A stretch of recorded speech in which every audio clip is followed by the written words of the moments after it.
Hello there, it's Paul here and welcome everyone.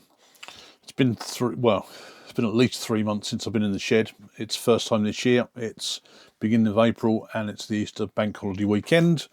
And as per usual in the UK, bank holidays usually mean bad weather. And that's why I'm not out with the camera and here today in the shed. About a couple of weeks ago, it was my 29th wedding anniversary, and also a couple of days after that was the wife's birthday. She obviously got lots and lots of flowers for both of those occasions, and along with several lots of flowers from me, I also bought her one of these, which is called an orchid in a glass. So it's basically a bit like, best way to describe it's a bit like one of those pasta jars that you put your spaghetti in. It's already outlived the flowers, which is amazing because, I mean, she did say to me she'll be surprised at how long it lives. At the moment it's sat by the fire on one of those. We've got the surround, which is one of those, I suppose almost a bit like a paving slabs around the edge of the fireplace. And glass and obviously something so harsh like that doesn't always mix very well. So it's only got to be lowered down a bit sharply or just drop slightly and it's just going to be in pieces. I thought just as a simple project for today to come out and make almost a bit like it's a bit like a placemat or something like that. You'd put your cup of tea or something on, but I thought I'd make it in a sort of like in a shape of almost like a saucer that you would put a flower pot in. So I've just had a very, very quick look of the wood I've got here, and the first piece of wood I picked up was this blank I've got on the lathe here. It's a piece of tulip wood. It was bought from my local sort of supplier probably at least 2 to 4 years ago, so I hate to imagine what the prices are like now. Dimensions of this is 27mm thick by 152mm wide, and the price at the time of this was £1.91 excluding VAT. It's quite a soft wood as well, and tulip woods can sometimes quite surprise you. It can have some nice patterns in it, but it can also be very, very bland. So until I really get this turned down to more or less the finished shape, I don't know whether I'm going to just leave it as it is or do some form of a colouring or something on it. So it's just really a case of seeing as I go along. I've just put this between sentences at the minute because I need to get a mortise on the bottom so that I can then grab this on an expansion mode on the chuck. So I will true this up first of all, flatten off the bottom, just concave it a little bit so it does sit on the edges, and then put that fixed in the bottom where I can then turn it around on the chuck and then finish off the other side.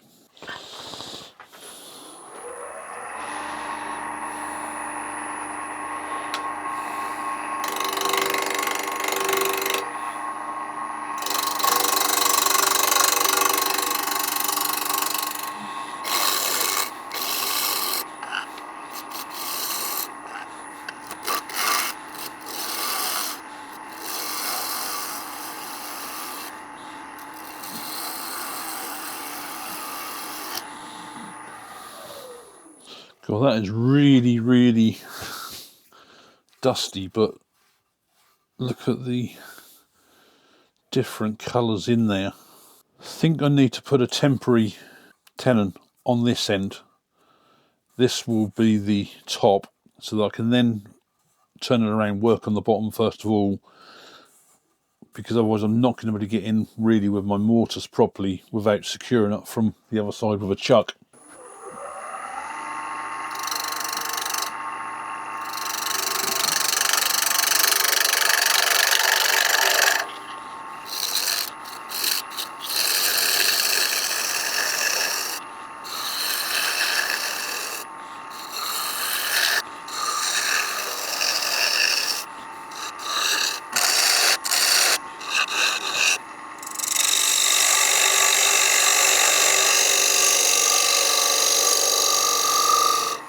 So that should give me a tenon now to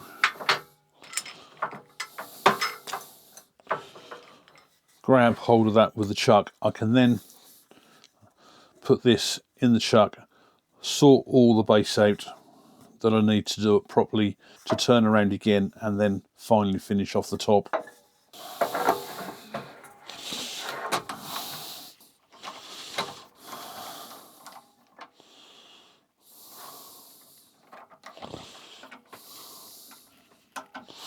and true this up.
That's the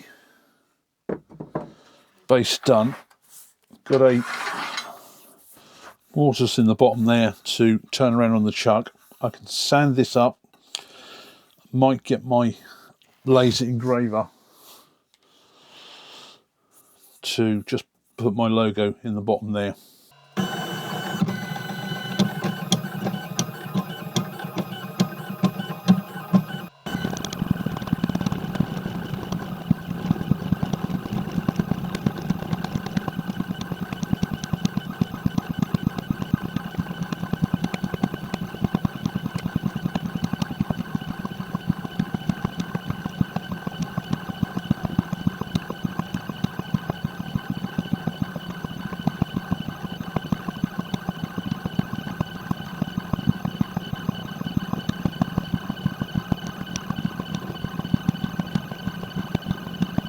Just put my logo in the bottom there. Had to go over with the laser twice because it was very faint in some places, and I think that was really sort of like just as the nature of the wood. Now I've got my old sand and sealer here, could probably do with some thinners, but I want to see what it's like anyway. Just want to give the base here a coat of sanding sealer and then just knock it back with the knife web. I'm thinking of going for probably a spray lacquer finish. That certainly brings out the colour in the wood, and certainly with that I'd be quite happy to leave it as natural rather than do any colouring on this.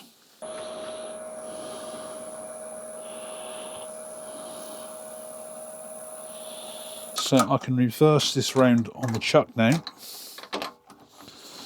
and because the wood is actually quite soft, just need to just put it on enough to hold it in place but not over tighten to cause any damage. Now I need to allow, I think it's 125mm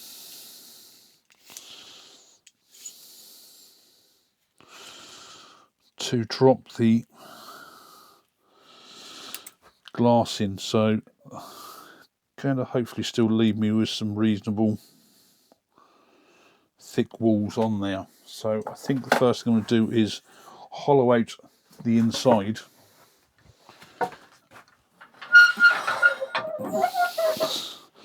and then just check the walls as I go along.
I can get that sanded up now and then get a coat of sanding sealer on.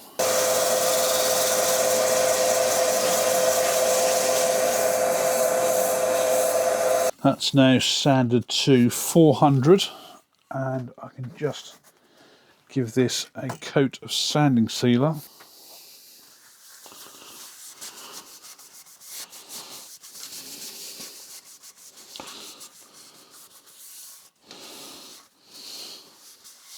So this is what's good about tulip wood, is that you can often get a piece which is very sort of like plain like this, light coloured, but then you can get these really darker colours in there. And I think even though it's only a very small fraction on the difference here, that it really is nice, especially sort of on the outsides here. It's really picked up that nicely. So that's just about dry. Knock that back with an eye web.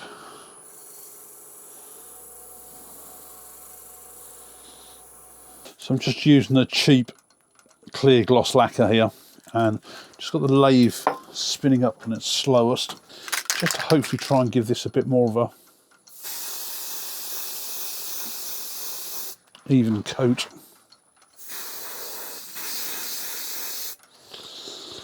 And that's the finished item. And I will say, because my jaws were just so covered in paint from all the things I've been doing over the years, it's left marks on the inside of the mortise there. Got to say, I'm quite pleased with it. I was unsure about the wood initially, because you can often just get it so it's this plain pale colour and not this sort of, it's more like a browny green, the rest of the wood, and it's just really, really nice with the different shades there. The wood burning on the back for my logo, had to go over it twice. It just wasn't taking the burn on the wood properly. I've given the top and the sides there probably a couple of coats of spray lacquer, so it's still a little bit soft and needs to fully cure, and the back just one coat of spray lacquer as well. So it's dry to the touch, but it is still quite soft. It's quite a simple project to do, but it's one of those projects that it's got a purpose, and that I find more enjoyable than just coming out and just turning something a bit more random. If you've got this far in the video, I thought I'd better just give an update. I've literally been out probably almost every single weekend, whether the weather's been nice, which has been quite a bit actually, even with the bad weather we've had so far this year, with the camera. I'm doing small walks, getting lots of different photographs of different sorts. Please, if you've got any interest in that, do go over and have a look at my other channel on there on the photography, and subscribe. It would be most appreciated. I think it was November time, I did a video on those like road style type signs for my daughter for the place names on the tables for my daughter's wedding. And she's finally come back to me last week with the demo piece that I did, and we've decided on a size there. They're actually going to be almost 3 times the size of the demo one I did. Now the demo one, the actual, I think the lettering was 20mm high. So the idea is they're going to go up to around about 50 to 60mm high, and they were about 100mm wide. So I've actually, because of my restrictions on my CNC machine, I'm going to take them up to 280mm wide. So there will be quite a high sign. So hopefully over the next probably 3 or 4 weeks, I will get out in the shed and start doing those. Now, I did have a thought actually, all this beech that I cut up on that worktop, did have a think about using this for some of those as well. Now, unfortunately, they're only 20mm thick, and I think I did those, the demo piece was about 10mm thick on the actual posts. So if I'm going to scale everything up 3 times, they ideally need to be about 30mm thick, but I might well see what they're like if they're 20mm posts, whether they're going to be thick enough or not, to save using something else. As this worktop came from my daughter in the first place, what I might in actual fact do is glue up 2 or 3 strips of these to create that base for the post to go into, and have the laser engraving done on the bottom. Hopefully it won't be another 3 months before I get out here and do another video, and thanks a lot for watching.